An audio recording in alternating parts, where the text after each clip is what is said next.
चौंक पड़ी। क्यों?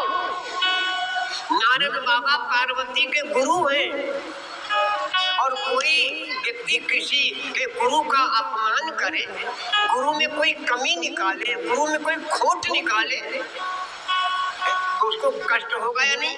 क्योंकि गुरु के हमें दोष नहीं देखना। अध्यापक क्या करता है छात्र को नहीं देना चाहिए। अध्यापक क्या करता वो कोई करता करना दे। अध्यापक जो बताता है वो करना है हमें। भैया हमारे से बिल्ला जी की तरफ से मुदासी चरण में और एक निवेदन है और सभी भैया जी की तरफ से मुदासी चरण। हाँ, निवेदन ये है कि अभी तक 6:30 बजे से सब व्यवस्था में लगे हुए बच्चे और भैया लोग, तो अभी जिन्होंने प्रसाद नहीं पाया भंडारे का, आप जाएं और जाकर के भंडारे का प्रसाद पा लें। तो जो लगे हैं वो कल सवेरे की तैयारी करें आपकी, है ना।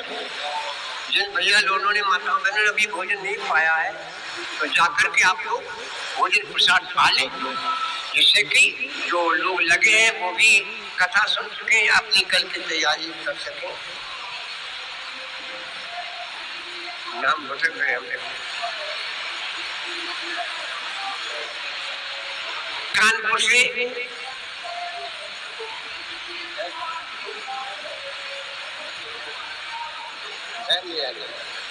भैया हमारे कानपुर से ये भैया जी की तरफ से 11 समुद्रा श्री चरणों में बहुत बहुत धन्यवाद भैया।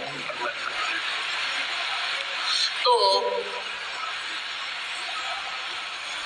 पार्वती जी ने जैसे नारद का नाम दिया तो चौंक पड़ी और कहा मैं क्या कह रहे हो, हमारे गुरुजी ने श्राप दिया, असंभव, गुरुजी श्राप दे नहीं सकते। देखो गुरु को अलग कर दिया, गुरु में कोई खोट नहीं आने दी पार्वती ने। और क्या बोली,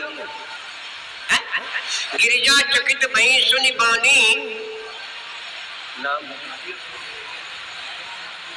चैल बिहारी भैया जी की तरफ से शीतलपुरवा से पास। देखो हम रात दिन नाम जानते हैं आपका और आप यहाँ आते हैं और मैं आपका नाम पूछा तो आप बड़ा भले आदमी, रात दिन संग में जानने वाले हो, हमारा नाम पूछे उसका कारण जानते हो। मैं उसमें आपके नाम पर नहीं हूँ, मैं उसमें कथा में हूँ अपनी, और कथा में होने के कारण हम आपके नाम को भूल जाते। कभी कभी आपने देखा कोई आदमी बैठा है और कोई निकल गया, कौन गया पता ही नहीं, उस समय वो अपनी धुन में है। इसी प्रकार आप इधर सामने सामने सामने आइए, पूजा जब भी चढ़ाओ सामने से चढ़ाओ। क्या नाम है भैया आपको? भैया आप इसके रसिक मुद्दा, मैंने कहा पूजा बाद में चढ़ेगी, अब बीच में नहीं आना। मैंने 2 बार बोला है ना, कथा में विधान नहीं डालो, बाद में खूब चढ़ाओ, ठीक है। और वो निवेदन जाने कहियो कि मना किया, मना नहीं किया जब घर चले जाओ, मना नहीं किया है लेकिन बाद में ठीक हुई। तो पार्वती जी ने कहा महाराज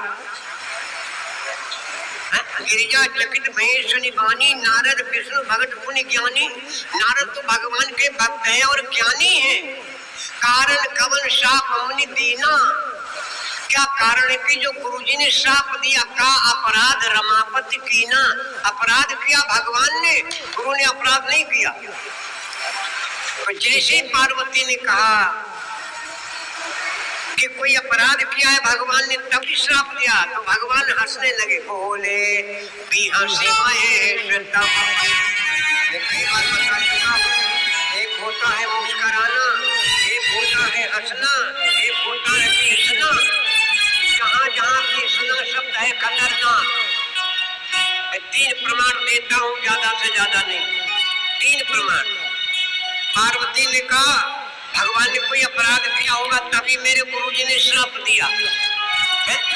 तो बोले बिहसी महेश तब, ज्ञानी मूढ़ न होए, जय जस रघुपति करई सो दस तेजन होए।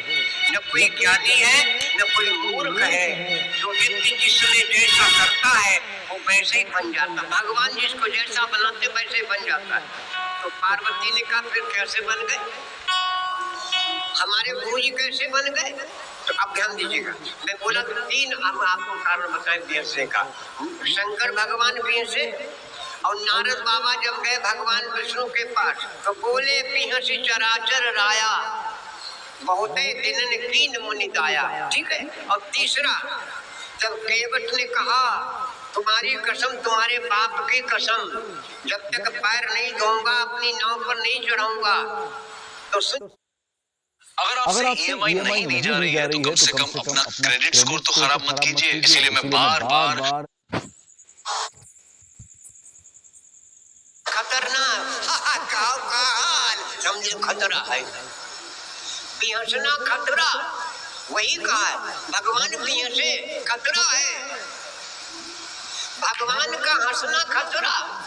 अरे भगवान हंसे खतरा, यमराज हंसे खतना, कैसा खतरा। एक बार यमराज जा रहे थे, शिव पुराण की कथा है, शायद आपने पढ़ी सुनी हो, शिव पुराण की कथा है। एक बार यमराज जा रहे थे, एक कबूतर बैठा था पेड़ पर, तो कबूतर को देख करके भगवान हंसे।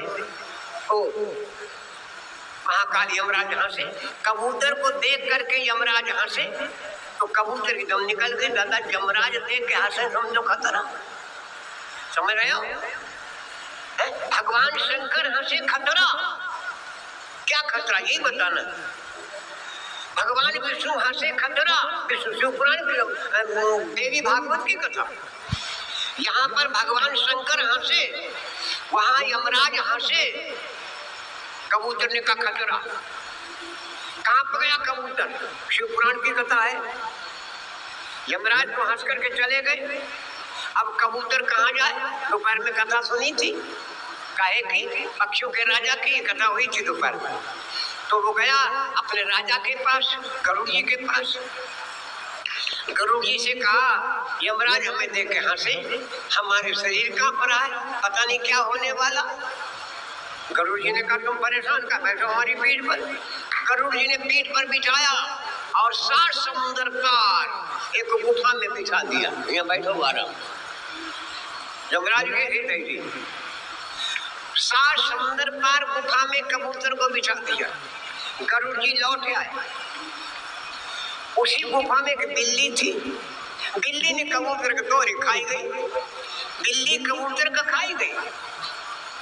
अब गरुड़ जी आए यमराज के पास, पूछा आप कबूतर को देख करके हंसे क्यों थे, क्यों हंसे थे। यमराज ने कहा हम इसलिए हंसे कि जो बैठो यहाँ है, अब इसकी मृत्यु 7 समुद्र पार, अब मृत्यु गए होने, और जो यहाँ बैठो मृत्यु होना 7 समुद्र पार, अब जो यहाँ बैठो तो कैसे इसकी मृत्यु होगी, इसलिए हमें हंसी आई गई। तो गरुड़ जी बोले हम उसको उतारे 7 समुद्र पार, कैसे बोले, अरे का उनका बिल्ली खाई चुकी रहता, क्यों उसकी वो खड़ी थी। कभी कभी हम भी कहते हैं कोई दुर्घटना घट जाती, तुमका जो हुआ लेन का दो, अरे वो घोड़े लेन को वो घड़ी लेकर के गई थी। मरने वाला कहाँ था, बैठा कहाँ था। यमराज को इसीलिए हंसी आई कि मरने वाला कहाँ है और जो बैठा है वो घड़ी यही है, तो वो घड़ी हमको लेकर के जाती है। समय कभी बड़ा, समय बड़ा बलवान, कभी जो पता नहीं। चलिए खैर, तो भगवान शंकर हंसे, बिहसे, बोले बिहस महेश तब ज्ञानी, मूढ़न कोय यही जस रघुपति करे सो तस तेई जन हो। तो पार्वती ने कहा महाराज अब कारण बताओ, भगवान हमारे गुरुदेव ने श्राप क्यों दिया। तब भगवान शिव ने कहा फिर सुनो देवी, एक बार देव ऋषि नारद वीणा को लिए गंगा के किनारे किनारे जा रहे थे।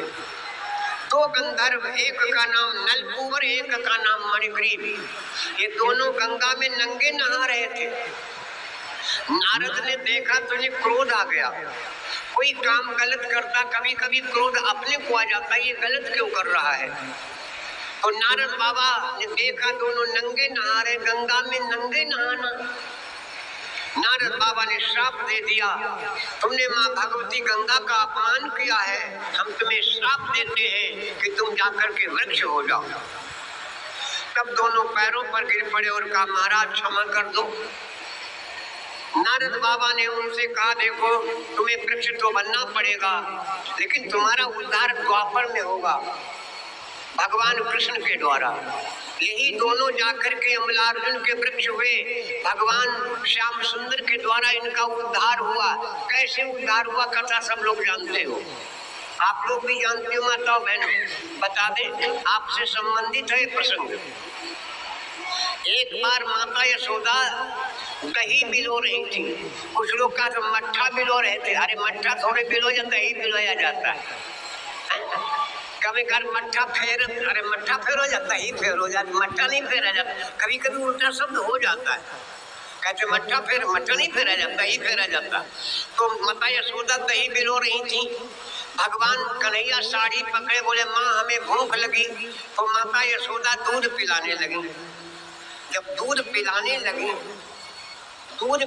लगी और खपड़ी सहारा में बच्चा दूध पीता हो और माँ सिर सहलाने लगे तो उसको बड़ा आनंद आता है, नींद भी आ जाती है। तो माँ सैर सिलारे कहती थी मेरो पूत प्यारो, मेरो पूत प्यारो, मेरो पूत प्यारो। भगवान सुन रहे, तो इस बात को आजमाने के लिए कि कौन प्यारा है माँ को, कह रहे थे मेरे पूत पे। और तब तक देखा क्या, यशोदा ने दूध में फिनान आने लगा, आग पे रखा था, दूध फिनाने लगा। जब दूध फिनाने लगा तो पकड़ के अलग कर तो दूध संभालने लगी। भगवान ने कहा वाह भाई वाह, अच्छा आप बताओ दूध प्यारो के पूत, बताओ माता जी क्या प्यारा है पूत। यही तो भगवान ने किया है, यही तो स्पष्ट कर दिया यमलार्जुन के लिए। दूध पी रहे थे, भगवान नोच के अलग कर दिया, अपना दूध संभालने लगे। भगवान ने कहा वाह झूठ कहती मेरे दूध पियारो, हमसे ज्यादा दूध पियारो। हमको नोच के अलग दूध उठाया, पत्थर मारा, मटकिया में दही अलग, मट्ठा अलग और मक्खन अलग। तब माता यशोदा ने भगवान को ऊखल में बांधा और उसी ऊखल को लेकर के भगवान गए, वृक्षों को गिराया, नल कुंवर का उद्धार हो गया। बोलो सच्चिदानंद भगवान की